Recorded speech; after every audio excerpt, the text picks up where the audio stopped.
Le FC Barcelone est en pleine transformation. Sous les commandes d'un nouveau coach, avec des ambitions clairement réaffirmées, le club catalan s'active en silence mais sûrement sur le marché des transferts.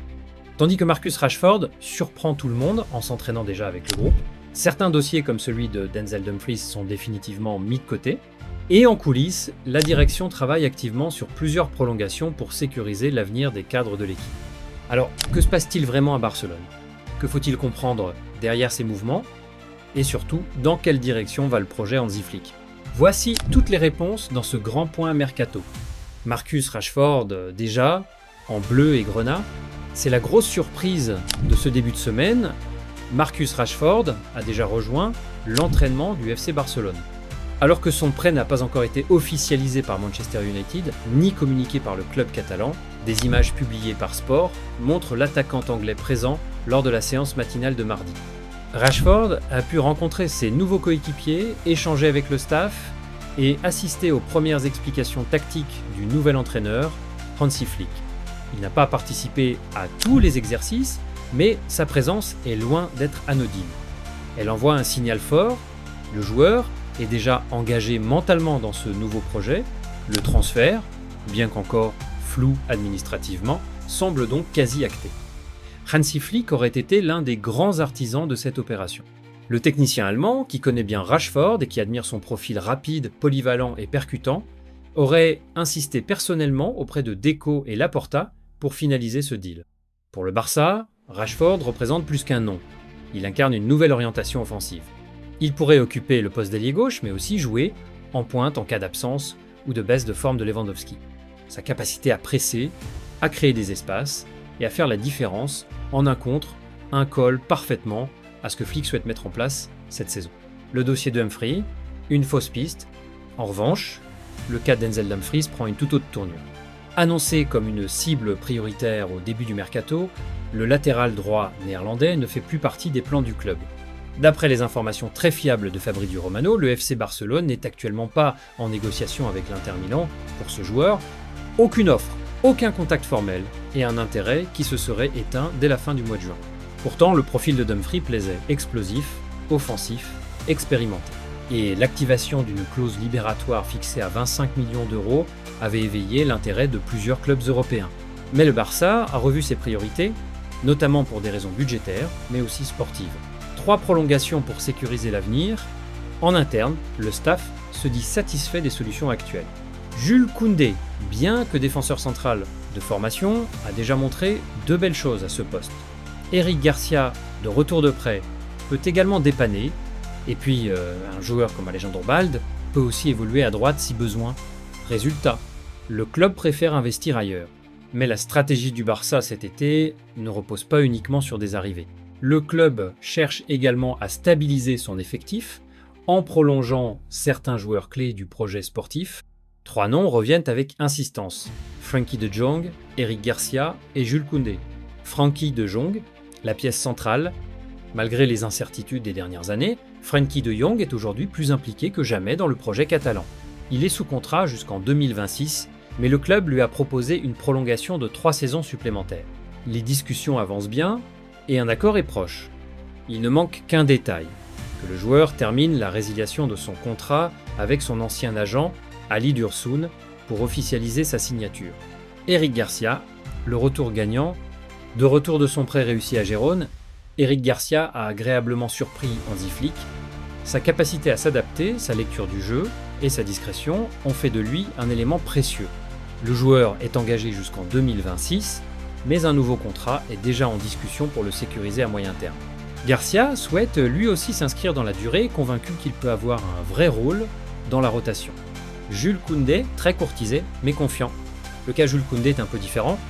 Le joueur est lié au club jusqu'en 2027, mais il est très suivi en Angleterre, notamment par Liverpool et Arsenal.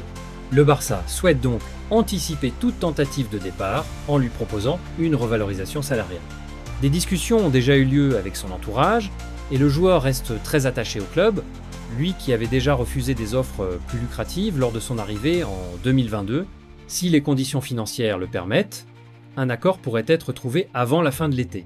Un Barça plus solide que jamais, Marcus Rashford, Joan Garcia, Rooney Bargi, des nouvelles têtes arrivent. Mais au-delà des noms, c'est une nouvelle philosophie qui prend forme. Le Barça veut redevenir compétitif, mais de manière intelligente, en alliant expérience, jeunesse, continuité et ambition. Sous les ordres de Hansi Flick, le club semble vouloir construire un groupe uni, équilibré, et capable de retrouver le sommet en Liga comme en Europe.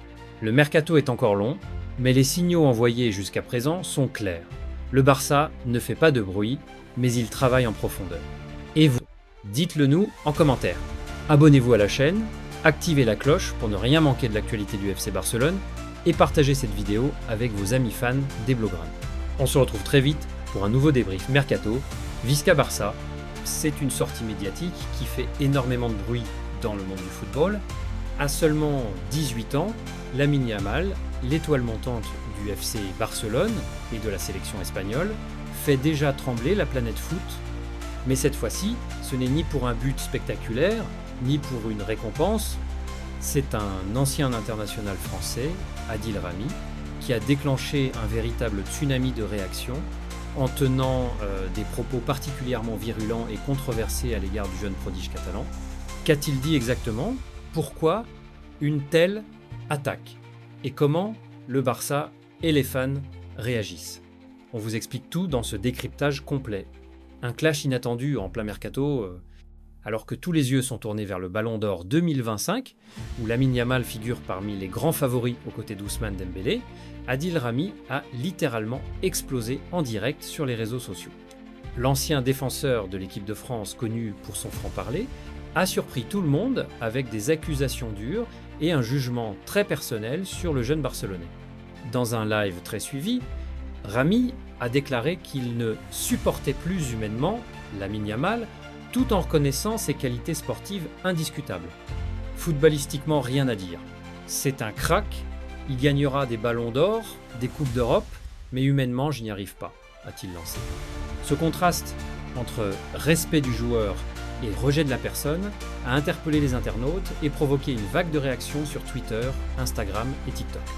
Des propos polémiques et très critiqués.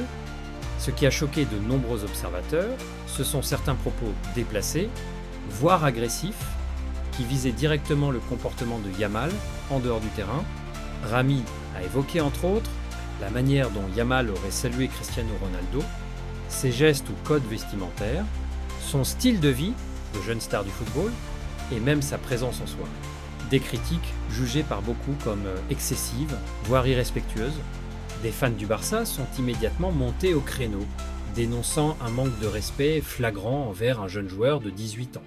D'autres ont vu dans cette sortie une forme de jalousie ou de frustration personnelle, Rami étant désormais retraité du foot professionnel. Le FC Barcelone et les fans réagissent. Si le FC Barcelone n'a pas officiellement réagi à ces déclarations, plusieurs anciens joueurs, proches du club ou influenceurs catalans ont exprimé leur soutien total à Yamal. Sur les réseaux, les messages de défense ne cessent de pleuvoir. Tu critiques un gamin qui porte notre numéro 10 avec fierté. On n'attaque pas un jeune talent comme ça en public. En interne, le staff barcelonais serait très attentif à cette affaire, surtout à quelques semaines de la cérémonie du Ballon d'Or. Il s'agirait de ne pas perturber la progression d'un joueur clé pour l'avenir du club, qui vient d'enchaîner des prestations de haut niveau avec l'Espagne, un débat plus large sur la jeunesse, la notoriété et les médias. Au-delà du clash en lui-même, cette affaire soulève aussi des questions profondes.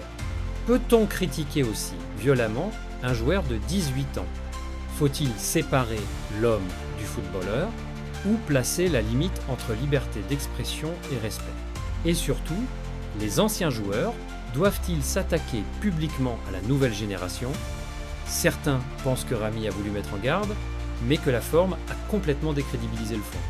D'autres estiment que ces attaques sont inacceptables, venant d'un ex-international, et qu'elles peuvent nuire au mental d'un jeune talent déjà très exposé.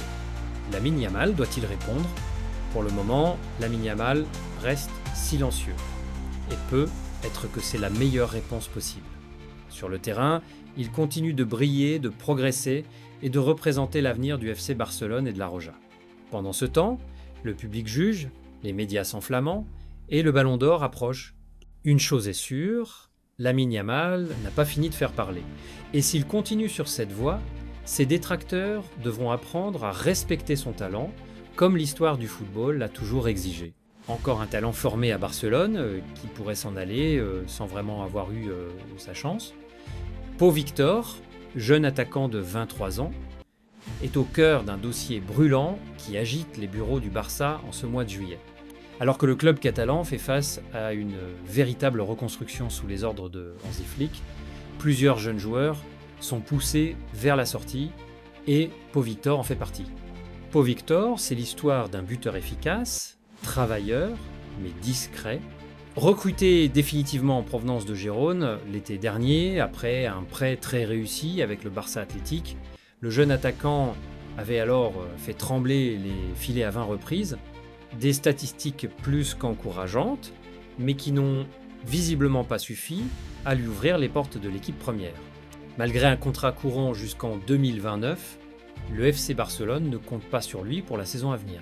Preuve en est, il ne participera même pas à la tournée de prêt, saison en Asie, un signe fort, presque définitif. En interne, la direction catalane pousse pour un transfert sec, exilé prêt, le Barça veut vendre clairement. Et c'est là qu'intervient le Sporting Braga. Le club portugais, ambitieux et en quête de renfort offensif, aurait manifesté un intérêt sérieux pour le joueur, selon les informations de Gigante. Un intérêt qui ne laisse pas Pau Victor indifférent, l'attaquant serait très ouvert à ce départ et verrait d'un très bon œil cette opportunité de franchir un cap dans sa carrière. Dans le projet de Braga, Pau Victor pourrait enfin avoir ce qu'il n'a jamais obtenu au Barça. Du temps de jeu en équipe première, de la régularité, de la confiance. À 23 ans, c'est exactement ce dont il a besoin.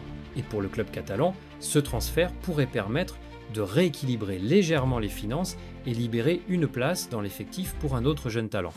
Les discussions entre les deux clubs devraient s'intensifier dans les jours à venir. Les conditions financières seront déterminantes. Le Barça souhaite récupérer un minimum sur son investissement, tandis que Braga cherchera à faire une bonne affaire. Mais une chose est claire, Pau Victor est à un tournant de sa carrière. Partira-t-il pour s'imposer ailleurs, comme tant d'autres jeunes formés en Catalogne? Ou connaîtra-t-il le même sort que de nombreux espoirs barcelonais sacrifiés sur l'autel des priorités économiques?